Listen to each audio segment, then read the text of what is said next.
Good evening, everybody. I'm Dr. Joseph Varon. I'm the President and Chief Medical Officer of the Independent Medical Alliance. In addition, I'm the Editor-in-Chief of the Journal of Independent Medicine. Tonight, we have a very special night. We are having our new issue of our journal come out, but we will be discussing one of the articles that I thought was the most important article of the issue. And the reason why I say that is, as you know, the Journal of Independent Medicine has a double-blinded peer review system. It's a very aggressive system in which we make sure that every paper has good scientific integrity and good quality data. So today we're going to be talking about determinants of autism spectrum disorder. As you well know, autism continues to be an absolutely amazing and important problem in the United States. It's estimated that 1 out of every 31 children in the US will have this problem. And I believe that families deserve honest answers as to what is driving this increase in the number of cases that we see. The paper that we will be discussing today looks at autism through a multifactorial lens. That means it includes genetics, environmental exposures, immune activation, developmental regression, and cumulative vaccine schedule. Joining me today, we have Dr. Peter McCullough and Nicolas Hulscher. Dr. Peter McCullough is an internist, he's a cardiologist, he's an epidemiologist based in Dallas, and he's the president of the McCullough Foundation. He has published extensively on pretty much everything. He has one of the H indexes that is the highest I've personally ever seen. He's written about early outpatient treatment. He's written about cardiovascular complication, vaccine injury syndromes, and spike protein-related illnesses. And now he's writing about issues related to autism. Nicolas is an epidemiologist and an administrator at the McCullough Foundation, where he helps to lead scientific research, public communications, and policy engagement. Since 2023, he has contributed to the peer-reviewed literature with more than 20 scientific studies, including work on COVID vaccine injury syndromes, on things related to H5N1 avian influenza, and autism spectrum disorder. Gentlemen, thank you for joining us today at the Independent Medical Alliance webinar. So let's start with you, Peter. I mean, again, this was such an interesting paper. The reviewers that looked at your paper really, they were wowed. I mean, they said this really has a lot of scientific data. So what was the goal of your paper? What were you hoping to add to the conversation or to the existing literature? What did you want? What was your primary goal? Well, thanks so much for that introduction. I'm Dr. Peter McCullough. I'm in practice as an adult internal medicine doctor and cardiologist here in Dallas, Texas, and also trained as an epidemiologist. Both Nick and I trained at the University of Michigan. And I can tell you, as a adult medicine doctor, I have witnessed firsthand this epidemic of autism. And autism is one of a family of disorders related to attention deficit hyperactivity disorder, of course, the autism spectrum, tics, involuntary facial movements, and epilepsy. And all of those are on the rise in children and now in adults. And now I'm seeing adults with autism in my practice commonly. And so the problem, this is one of the most urgent, pressing needs in the pediatric and young adult medicine fields right now. And so McCullough Foundation responded to a request for applications to do a comprehensive scientific review of the risk factors for autism, because really no such paper or report existed.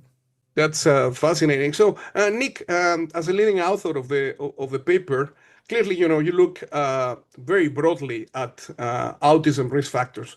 What are the major categories that you reviewed? Yes, we identified about 8 major risk factors for autism. And I just like to preface with saying that, 1 in 31 children in the US, ages 8 years old, do have autism currently. That's about 3.2% of all of these children, and 8% of boys in California, 1 in 12. So it's a drastic issue, very major issue, and we got to stop it. We got to get to the bottom of it. Nobody's done that yet. So basically, we scavenged the entire peer-reviewed literature for any possible exposure or genetic polymorphism, or really anything that could possibly contribute to autism. And among these 8 major categories, the biggest ones were older parents. This one was pretty significant. That does slightly increase the risk of autism if both the parents are older than like age 40 or 45. And then we had things like if you had siblings with autism, right? So if your sibling has autism, you will face inherently an increased risk of also developing autism. And then we moved down to things like the common genetic variants, like the MTHFR gene polymorphism. Those can increase susceptibility to autism. And then we get to the environmental exposures. We have the pesticides, we have the PFAS, and then we have the in utero exposures during pregnancy. There's over 20 classes of drugs that have been associated with increased risk of ASD, mainly anticonvulsants, antipsychotics. Lots of these drugs contribute, seemingly. And then we finally got to we got the gut-brain axis. This one was very key. It appears the microbiome does play a significant role in at least autism symptoms or expression symptoms.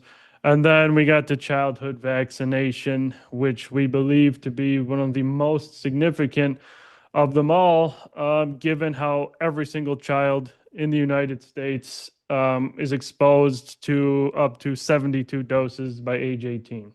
So, Peter, from a public health standpoint, what concerns you the most about this rise in the autism prevalence? The term neurodiversity is used now, and I think it's an appropriate term. I do see patients clinically who have autism or Asperger's, and they have very unique intellectual attributes, which can be stunning. Various, alacrity with a certain mental cognitive function. So I don't want to, say that autism is, quote, a bad thing overall. But what greatly concerns me, Dr. Varon, is profound autism. And according to the CDC Autism Spectrum Network, which has been in business now for decades, 16 centers across the United States, profound autism is 27% of the entire spectrum. And there's severe intellectual disability there, unable to speak, repetitive injurious behaviors like head banging, cannot use the bathroom independently. And this is all by age 9. So this is greatly concerning. For instance, more than 1% of California children now are severely disabled from autism. That's actually a bigger number than children who were ever disabled or died from polio, to put it in perspective. Yeah, that's something interesting that you mentioned because I saw that the paper also included the historical context, and I think that this is extremely important. People keep on saying, well, they didn't know how to diagnose it before, and now that's why we're diagnosing it more often and stuff like that. Why does history matter? Well, the history matters because, as we went back, one of our authors is John Leake, who's considered the world's greatest historian. We were able to find examples of what we think is autism before there were vaccines. So we know that there can be no single cause of autism, but like cardiovascular disease and cancer, a complicated neuropsychiatric disease like autism is amenable to risk factor analyses. And as Nick laid out, and our paper lays out, there's predisposing factors that, in a sense, predispose a child, but what seems to be the absolute biologic trigger is combination vaccines given at the same setting, a child getting sick, and then a form of subclinical encephalitis setting in, brain inflammation.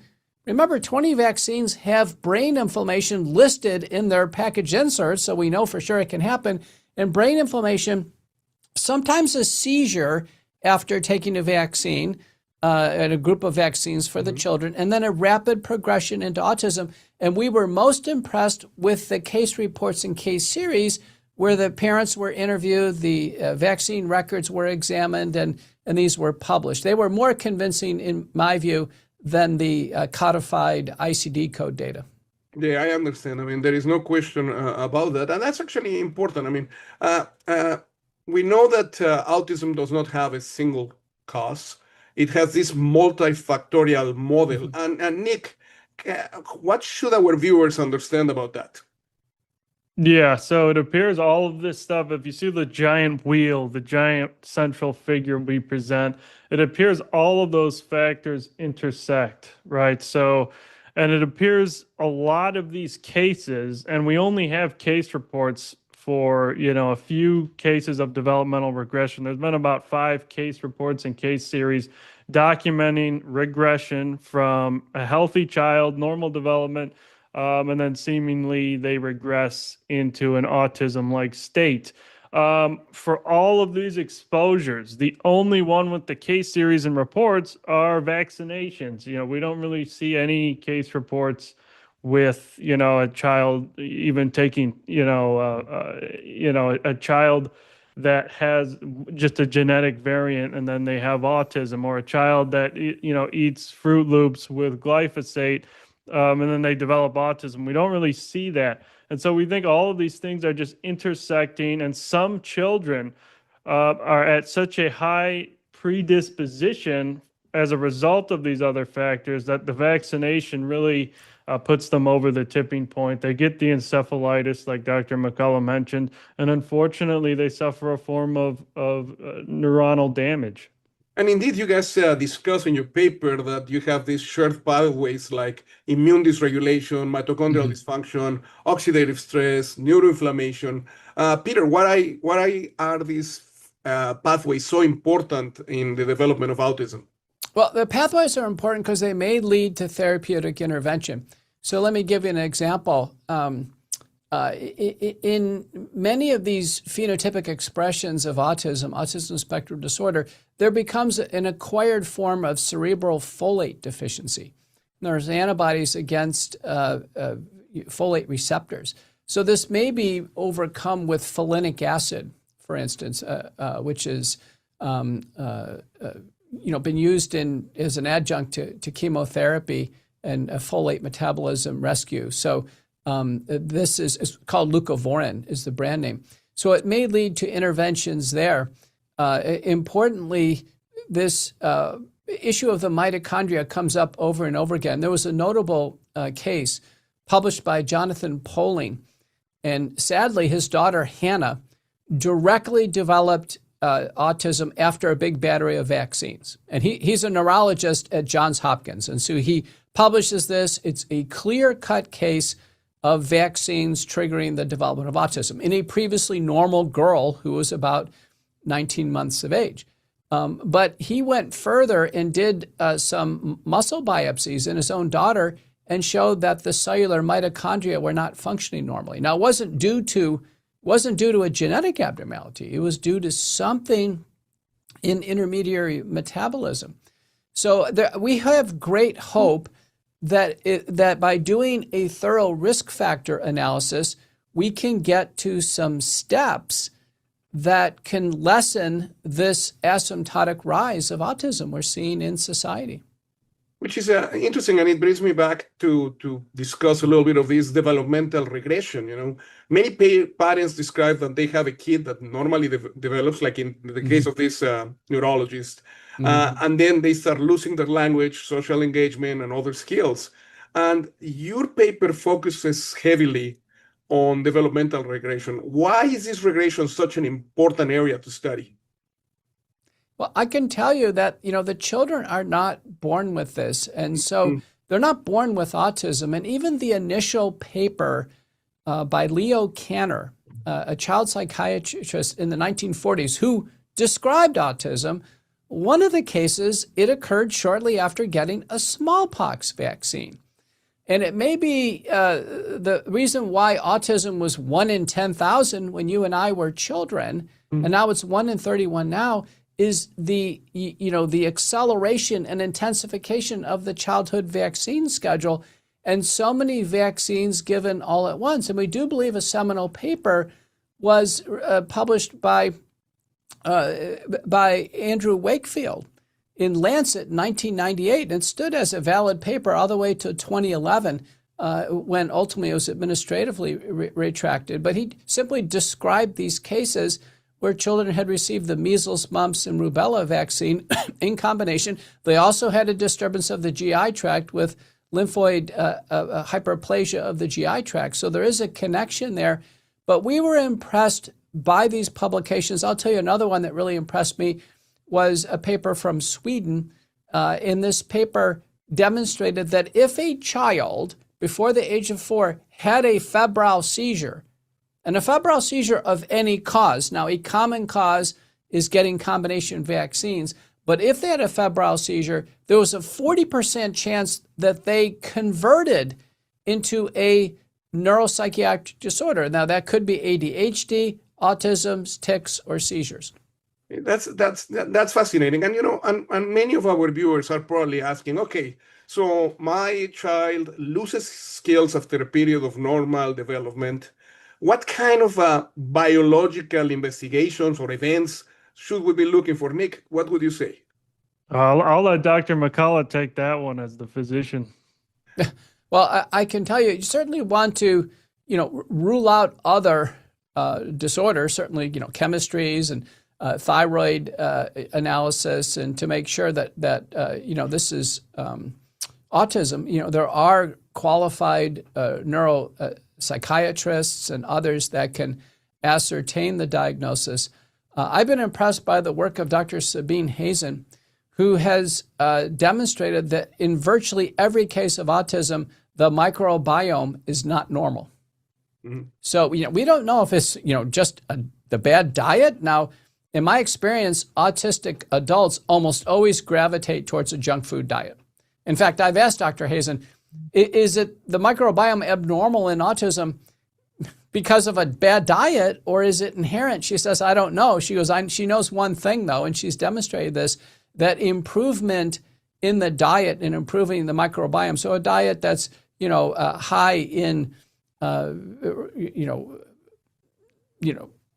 healthy foods, not processed, high quality sources of protein, fresh fruits and vegetables, elimination of junk food and processed food, that invariably the microbiome improves and the autism features improve. Now, on the research part, when Nick, when you guys were doing this research, what information was often missing from the research records when families reported regression? When families reported regression, well, again, there was only about 5 case reports and case series, which ranged up to about 60, 70 patients. And honestly, those case reports were quite detailed. The vaccination status was pretty well documented, But what I would like to say is when we get to other types of studies, these large-scale epidemiological studies that were claiming there is no link at all between the vaccines and autism, not one of those, not one had a truly unvaccinated control group. So they were not comparing to a group, an unexposed group. And so when you do that, if you don't do that in any of them, you cannot really tell the true risk profile of the exposed population. And so that was a major flaw in those studies. But we did find 12 studies that did have a true unvaccinated control group.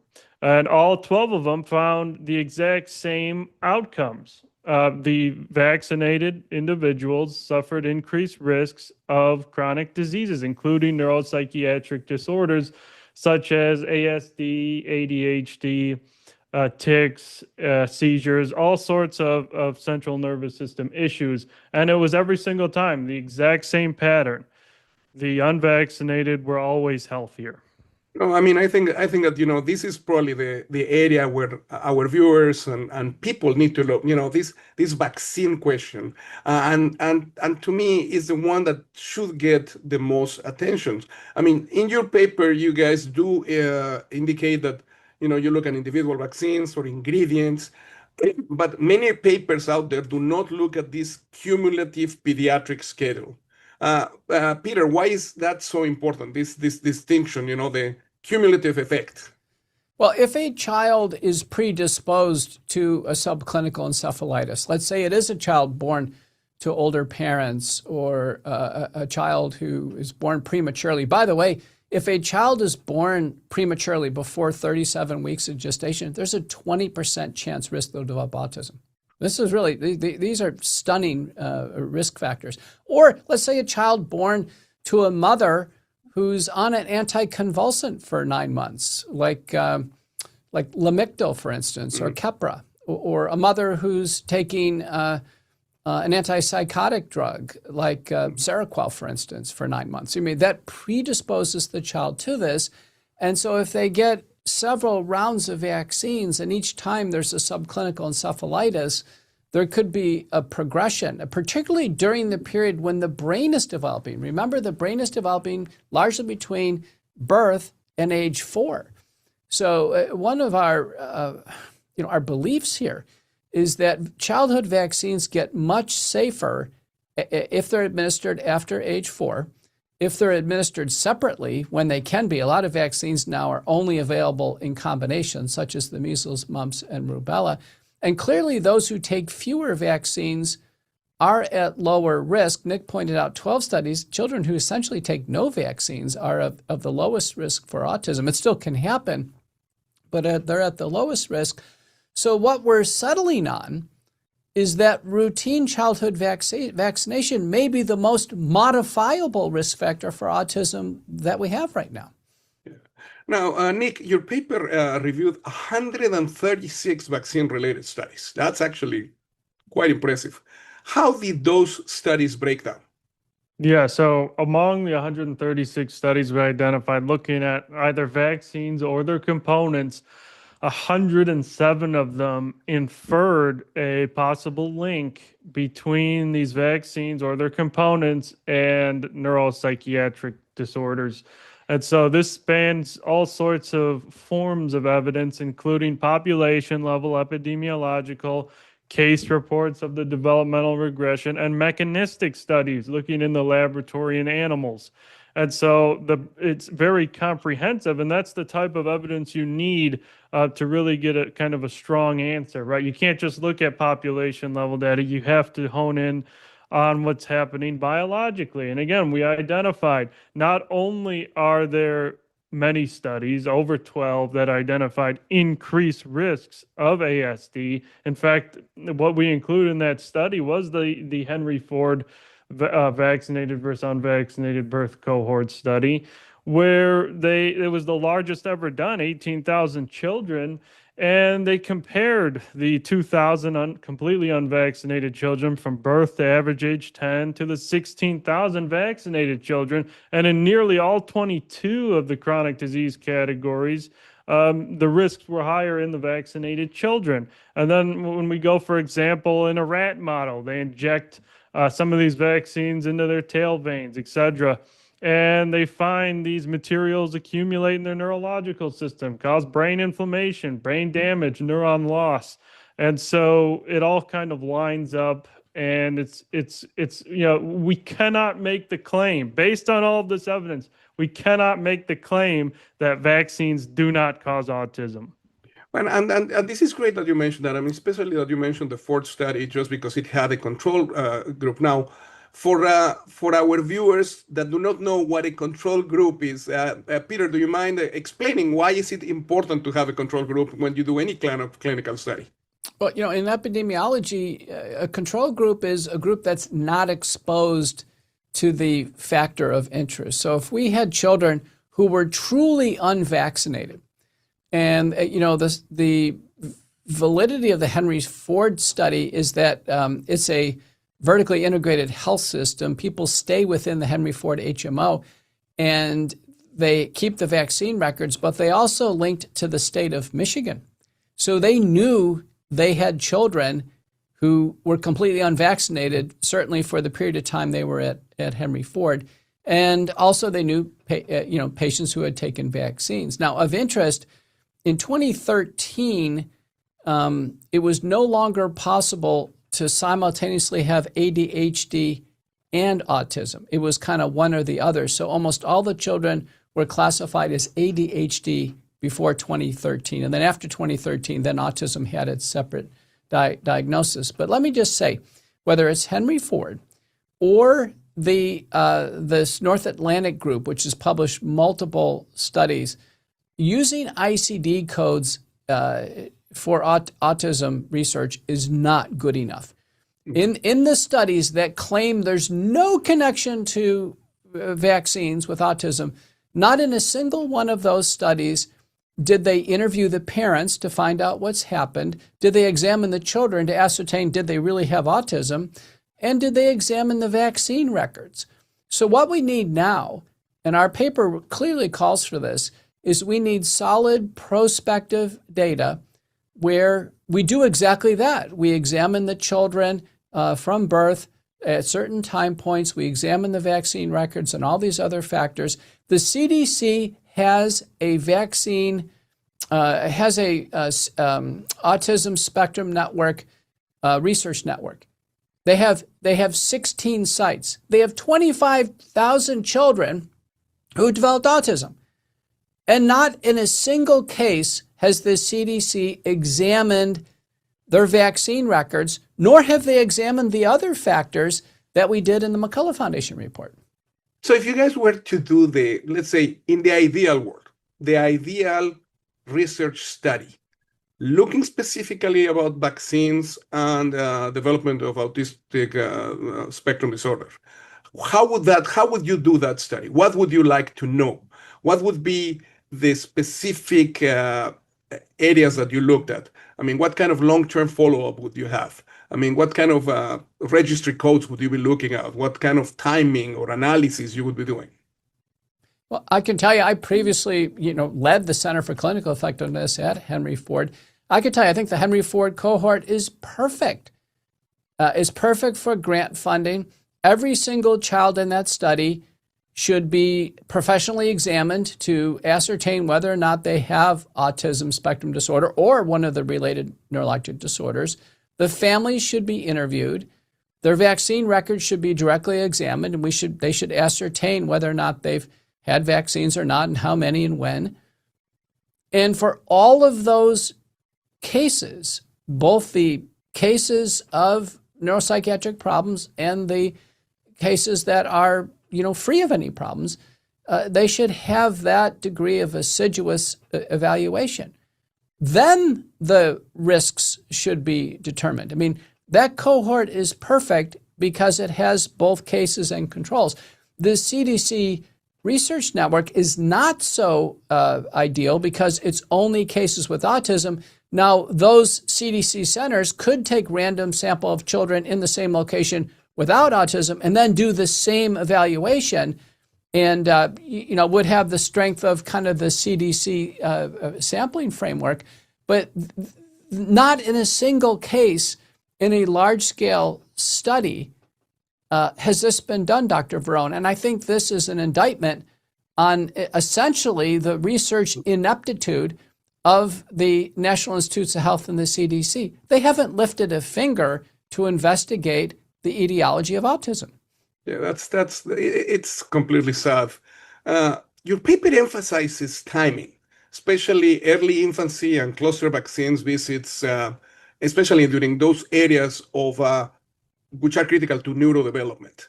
Why might timing be biologically important in infants? I mean, what part of the brain is developing that gets them into this? Yeah, go on, Doc. Well, certainly the neocortex and the cortex, for sure.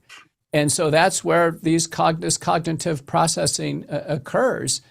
And, the vast majority of cases of autism, if it's going to occur, occurs before the age of 4. There are a few cases that can be identified out to age 9. But after age 9, the child is free and clear. If they're normal at age 9, in my estimation, they're not going to develop autism.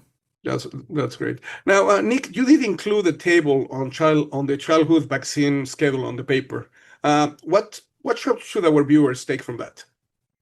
Yeah, the childhood vaccine schedule in its current state, well, I guess it was reduced from about 80 doses down to 30 doses, from 17 vaccines to about 11 a few months ago, but that was recently reversed back to the old vaccination schedule. So currently, right now, we are at, it was 72, but it kept increasing. Now it's at around 81 doses from birth to age 18, recommended by the CDC for administration. That includes flu shots and COVID shots. So this large burden, and a lot of this burden is injected into children ages 0 to 2, about 32 of these doses. So I call that hyper-vaccination because, a child that young undergoing those critical neurodevelopmental windows is not meant to be injected with 32 synthetic cocktails of vaccinations. And we clearly obviously see that, like we mentioned earlier, in all these vaccinated versus unvaccinated studies. So I would say particularly the MMR vaccine is of most concern. We actually published another paper on that, finding a significant mortality signal with those shots. That particular one, since it is that combination shot, and all of these children have to take it to go to school, to play sports, etc. They are injected at a very young age. And one thing we think should happen for sure with the MMR shot is that should be split up. That should not be given anymore. It's too risky. Yeah, and you are talking about these vaccinated versus vaccinated studies. What are the strengths and what are the weaknesses of such studies that you guys included? Yeah, the vaccinated versus unvaccinated study. So the major weakness of all of these studies, when we look at all of them, is again they need that control group, right? And the only ones that have it are the ones that found increased risks. Now there were other studies, but these large data sets, some of them with millions of people, that said there was no increased risk. But the problem with those is, again, no unvaccinated control group. Again, they do solely rely on some of these ICD codes. There's no verification of the vaccination records, and there's actually no verification of the autism itself. And so, they're very, I would say, flawed in that aspect. And, we have to look at who is funding them as well. In fact, this is a very important point. Paul Thorson, one of the leading authors on the 2002 New England Journal of Medicine study looking at, I believe, the Danish cohort that said there was no increased risks of autism with vaccines. He was arrested for stealing $1 million from the CDC. He was extradited by U.S. Marshals a few days ago. So, we have to see who is behind these studies as well. Yeah, and that's a shame because, when somebody hears this, vaccinated versus unvaccinated, the first thing that they will assume and they will tell you, oh, this is too controversial to study. And that's one of the things that we have had. I mean, you have seen what the American Academy of Pediatrics has said. It's like, hey, we don't need to study this because we already know it works. If I was the president of the American Academy of Pediatrics, I would say, okay, I know that they work, so I'm going to show them wrong and I'm going to do a good study. And yet they are not doing it. So let's talk about what your paper claims and what it doesn't claim. And I want to make sure that we make a distinction here so that our viewers understand that, we are scientists, we are scientifically responsible as compared to some of these papers that we've been talking about. Your paper is not saying that every case of autism has one cause. Indeed, it argues for a broader research framework and the need for a more complete study looking at modifiable risks.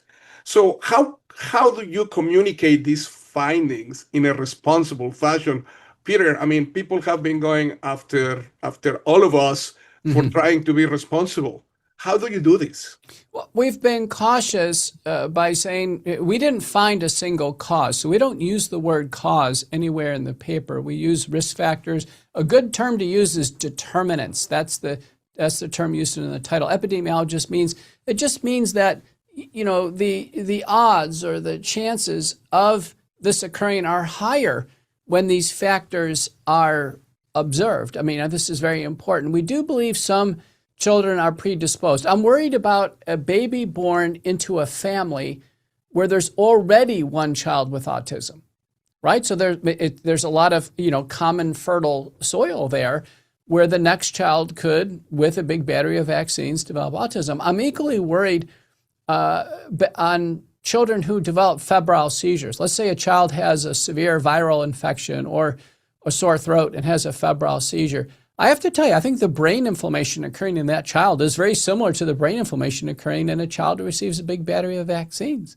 So one of the issues we examined carefully was brought to attention in a September 22nd, 2025 presidential press release, and that was regarding acetaminophen or Tylenol. And we're talking about specifically a mother who takes Tylenol during the pregnancy.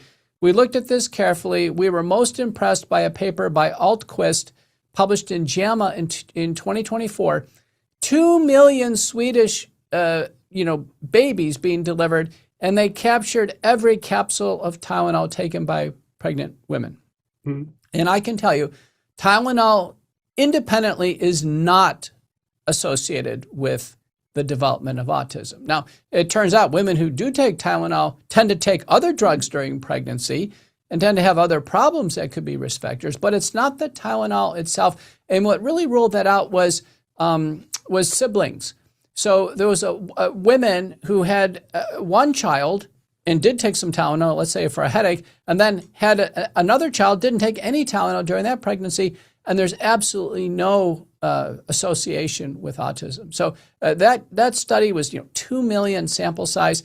It laid that to rest, and I think that's where the current administration was incorrect by trying to single out the use of acetaminophen or Tylenol during the pregnancy as a principal determinant. It's not.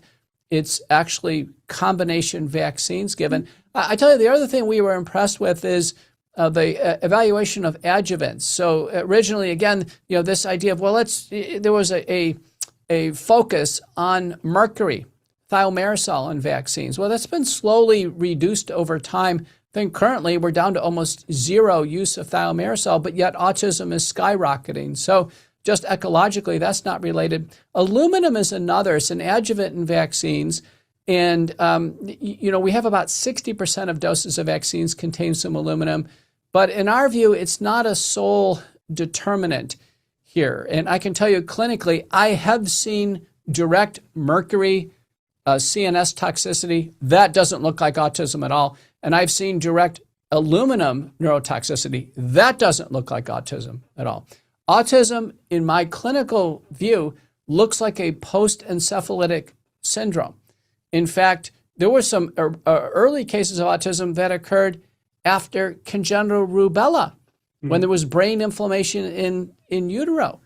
So I think it's the brain inflammation and encephalitis centers more on giving combination vaccines in a predisposed child.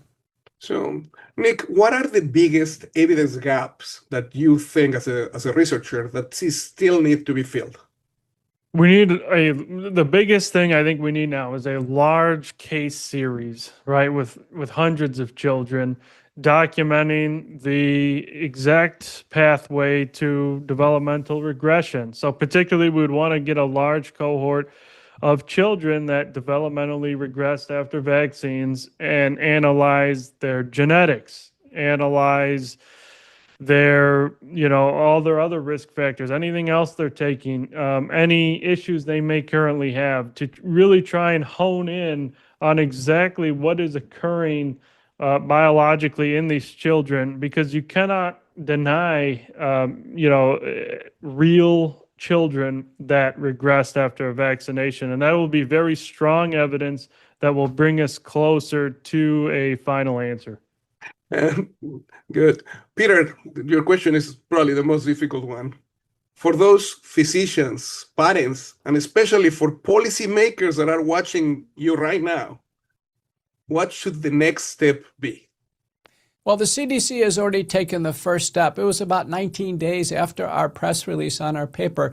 The CDC changed its stance on vaccines and autism and said the connection has not been ruled out. And that was a correct move. They responded directly to our paper, which was sent to all the HHS officials.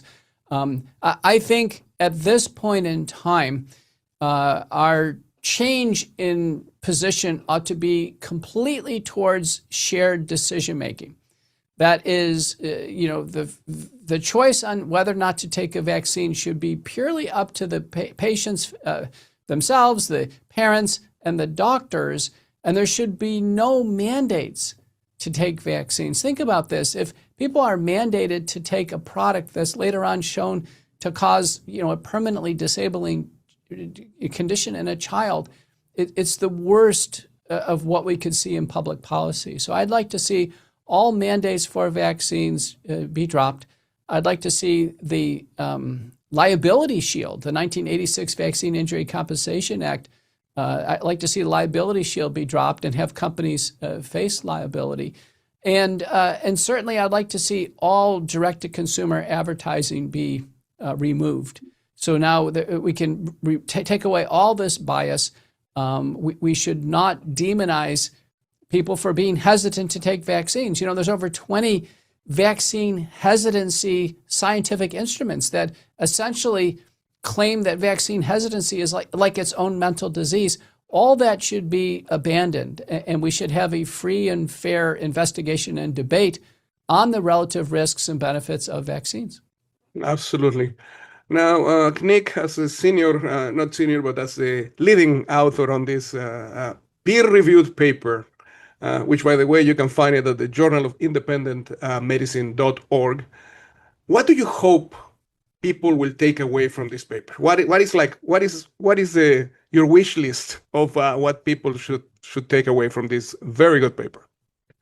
People should understand that, again, that autism is not caused by one single factor. It appears to be a result of many different factors. But what people really need to understand is that vaccination has not been ruled out as a risk factor. And based on all of the evidence, it appears to most definitively be a major, in fact, one of the most major modifiable, particularly modifiable, you can change it, risk factor for the development of autism. And that we need to push our agencies, public health agencies, research institutions, universities, to finally do the research that has never been done. Again, there should not have only been 5 case reports and case series into children who suffered this. The last one was in 2007. So it's been almost 20 years. So we got to get back on track, and we got to stop this, because whatever we've been doing, it's been a disaster. It keeps increasing. The autism rates, if we continue the track we're on, in 2050, about half of boys in California will be autistic. It's not a situation we want to be in. We got to stop it, and we've identified the risk factors. So now's the time for the research community to act. Yeah, but then that same research community, or at least the ones that call themselves researchers, and the example again, American Academy of Pediatrics, says we don't need to do this because our vaccines are safe and effective. Peter, how do you answer to them? I mean, you guys really have shown your paper is fascinating because you're not blaming something. You're saying it could be related to this, but you have the opposition that says, nope, we are safe, we are effective. Well, I tell you, as a former professor of medicine, I can tell you I've never seen an academic community that did not respond to a large research funding opportunity. So if the National Institutes of Health, or CDC, came out with a request for proposal and substantial funding to do the type of careful prospective cohort work and case series work we're proposing, I think the work would be done and the answers would come forward. But I can tell you, our government agencies have not, like I said, they haven't lifted a finger. They haven't done anything to investigate what's driving this autism epidemic. I've read all the CDC Autism Network studies, and they always conclude at the end, well, we'll just have to prepare for more special needs for these severely disabled kids. It's almost a hopeless conclusion every time as the rates increase. The numbers we've been citing on today's conference come from 2022, Dr. Varon. Can you imagine where they are in 2026? It's just getting worse. Now, Nick, can you give us a little sneak preview of maybe what work you guys are doing on this area for in the future? What other papers you're working on that relate to autism? Yeah, well, again, I would like to reiterate earlier what I said was that we do plan to do a large case series of children who developmentally regressed after vaccination. So, we're in the process of trying to obtain, proper funding for this because, something like this is not cheap and, we are a nonprofit. So, if anybody out there wants to support this research, please consider supporting the McCullough Foundation at mcculloughfnd.org. That's excellent. Peter, anything that you would like to tell all of the people that are viewing us with regards to autism spectrum disorder? I mean, where do you see us 5 years from now? Do you think that things are just going to get worse? Are things going to get better? What is your vision of the future with regards to autism? I think it's going to get better. I'll leave it on a hopeful note. A recent paper in JAMA by Vesuvian and colleagues demonstrated among young parents, 60% of parents now are concerned about this trend. And they are not going to go through with the full childhood vaccine schedule. They're not. And they're going to probably have a lot more risk stratification, a lot more joint decision making.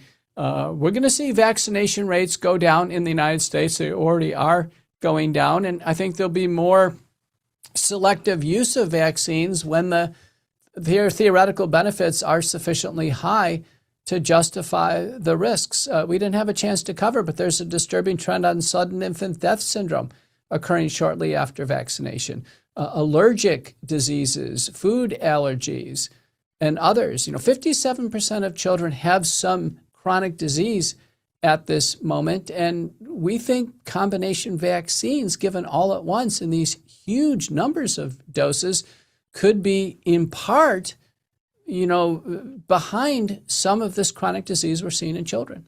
Well, that brings me to my next trick question for you, Peter, because I'm sure you have the same issue that I have. I mean, we see adults, and the adults come and tell you, well, my daughter is pregnant, and what do you, doctor, recommend about vaccines? What should they do? What is Peter McCullough's recommendation regarding vaccination for kids? In short, a healthy child born today will stay healthier, in today's environment where modern sanitation, nutrition, and hygiene really are responsible for the containment of most infectious diseases. A healthy child born today will remain healthier with no vaccinations. And then clearly, as we move into adolescence and adulthood, then vaccines can be decided upon based on risk. Yeah, and again, at the end of the day, everything has to do of the good, the bad, and the ugly of any intervention that you're going to be doing, and allowing people to have that decision-making capability, not like you said, getting these mandates as to what you should or you should not do. I mean, who in the right mind would like to get a compound that can potentially make you neurodevelopmentally impaired? I mean, that doesn't make any sense. But yet, like we said, there is still a lot of stuff that we don't know. And as scientists, we cannot assume that this is the only cause. We need to look at everything. And I think that that's one thing that your paper is very good about. I mean, you have done a fantastic job in getting a lot of data that's out there, compressing it to a level that we can all understand as best as you could. And I am hoping that this will be just one of many papers that you guys will send to the Journal of Independent Medicine. I mean, I truly believe that you did an outstanding job. I'm very happy. This is for me. This is, if there was like an editor's choice for the month of the journal, you guys would be the editor's choice. Nick, anything that you want to say in closing?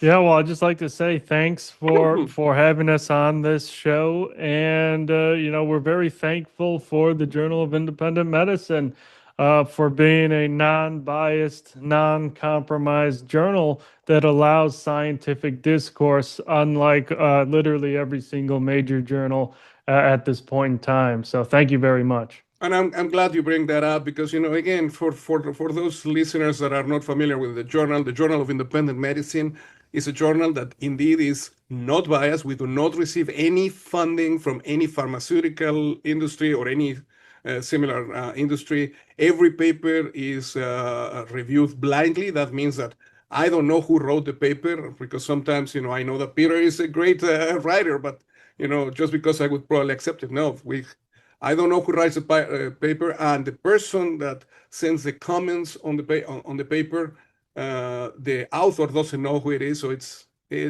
important. We are indexed, and in addition to that, we have a date of insertion. So the Journal of Independent Medicine is as legitimate as any big journal, except we don't take money from Big Pharma.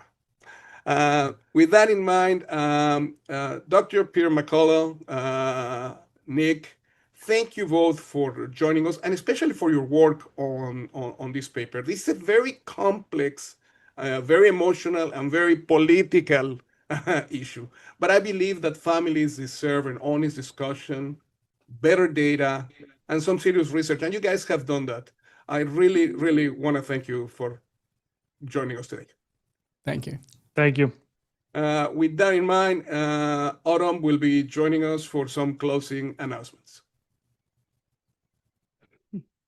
Thank you, Dr. Varon.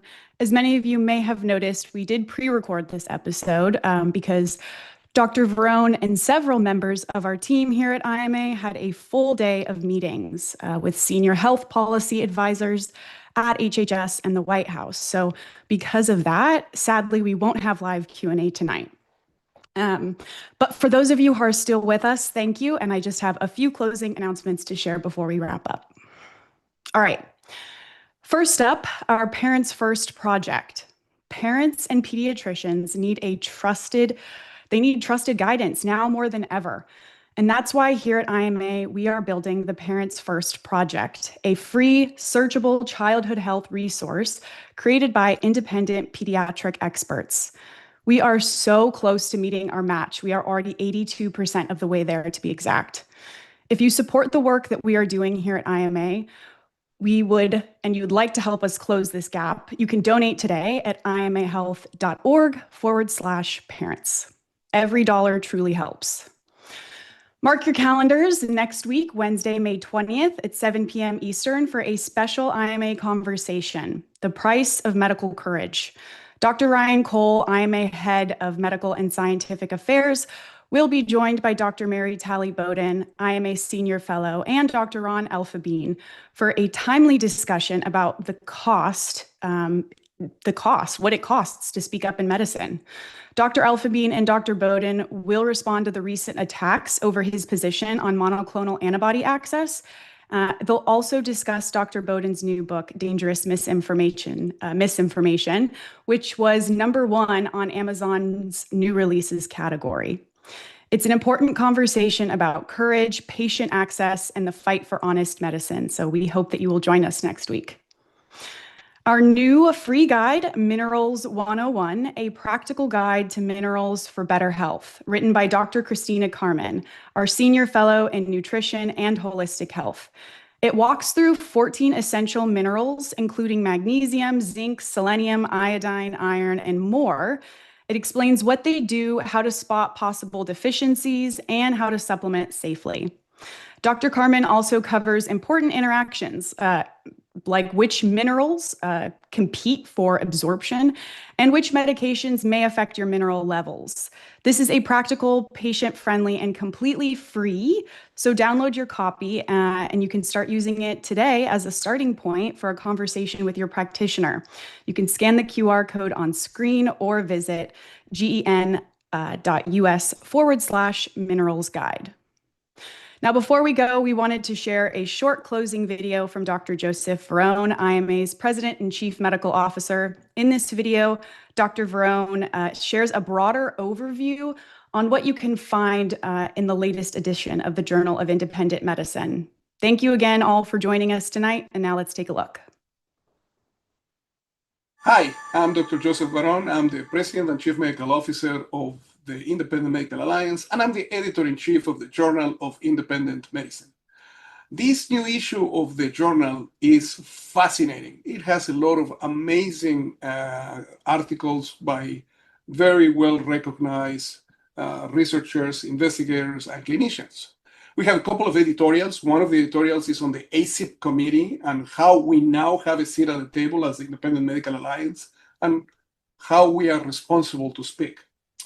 Another editorial, which was written by our assistant editor, Adil Varon, and myself, talks about the additive role of therapies in modern medicine. So we're going to talk about the good, the bad, and the ugly. We have a commentary by Dr. Jennifer Hibbert on healthcare and how we should wake up to reclaim excellence in medicine.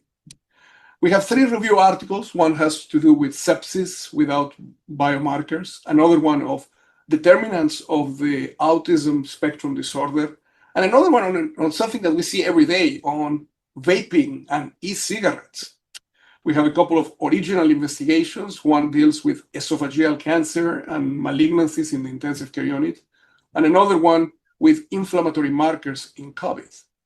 And we have 2 case reports. One is a patient that had a very unique syndrome following mechanical ventilation after having COVID. And one has to do with 3 veterinary cases. This is the first time we're going to be publishing veterinary cases and the use of chlorine dioxide, which a lot of our followers have had interest. Lastly, we have a perspective on the claim that COVID-19 vaccination protected Australians from all-cause mortality and how that is not real. Really, this issue is probably one of the best issues we've had in the journal. I'm very excited for it. You can read all of this and all this information and more interesting articles at the journal's website at journalofindependentmedicine.org.